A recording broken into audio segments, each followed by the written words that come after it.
Good morning, Quest for You fans. So excited to have you back on this podcast, and I'm excited to be here with you as well.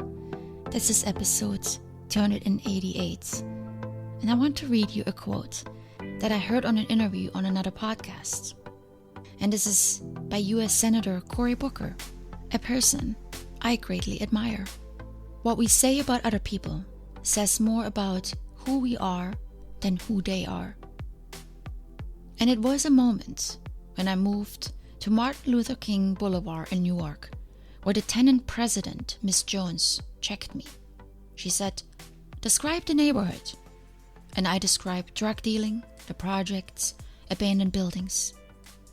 And she said to me, in a very curt way, "Boy, you need to understand that the world you see outside of you is a reflection of what you have inside of you. And if you're one of those people who only seeks darkness, despair, that's all there is going to be. And if you see hope, opportunity, if you're stubborn enough to, every time you open your eyes, see love and the face of God, then you can be a change agent.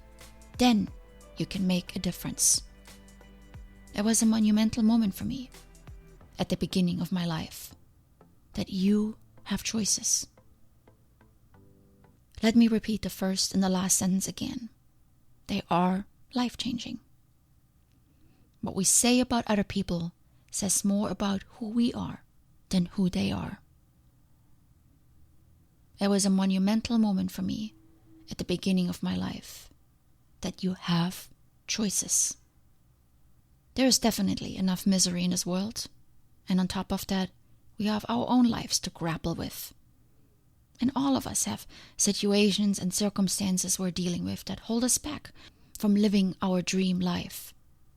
But what Cory urges us to, and what ultimately the goal is of my podcast, is to not just accept the life we've been given, but to realize that we have choices. Life is a stimulus. It offers us good moments and bad ones. It offers opportunities, and it closes doors on us. It brings sunshine some days and rain on others. Life is not just happy, rose-colored and smooth. Life is colorful, and that includes the darker colors. And this is true for everyone. But then there is our response to the stimulus of life. And our response is within our control. We decide what it is. It is a choice. We can see the misery around us as the world coming to an end, like my grandmother liked to do. We can approach life with pessimism, the half glass empty and in reactive mode. It's default for many people because we feel we have to deal with what we've been given. I lived like this for many years, and I was in constant alert of what would come next. Surely another tragedy is just around the corner. When we live like this, we live in constant worry. We can never enjoy the moment because we're already thinking of the next one that won't be as good. Every moment in life can be either good or bad. It really just depends on how you interpret it. When you stamp it as bad, it will be bad. It will evoke bad feelings. It will close the door on anything that could be possible. It will demotivate you from any possible action. When you live in a reactive mode, then your thoughts and your words will reflect it. When others encourage you to go for it, you'll find reasons why it won't work. When you are faced with adversity, you won't find a way out. And when you're asked to describe your circumstances, your responses will be bleak.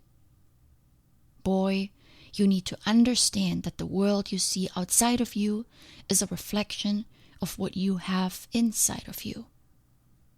Look at the words you speak, and you'll get a picture of the world inside of you. Maybe you do show up smiling everywhere. Maybe you are the first to step up and help whenever it's needed. Maybe you're always kind and considerate to others. But if you don't believe that you are actually in control of your life and make the changes you wish to see, then maybe on the inside you don't believe you can. Here's another quote from Booker from the same interview. And what the folks I fell in love with in New York, and I have always found, this year has shown me this about our country as a whole, that it's often during the darkest times or in the darkest places that if you look with not a cynical eye, which is a spiritually toxic state, cynicism, but if you see with the hopeful eye, which is a choice, which is a muscle, hope, you can actually start to discern incredible light. And that's what I found in this neighborhood that I still live in. It starts with hope. But there's more than hope. There's knowing we all should carry inside.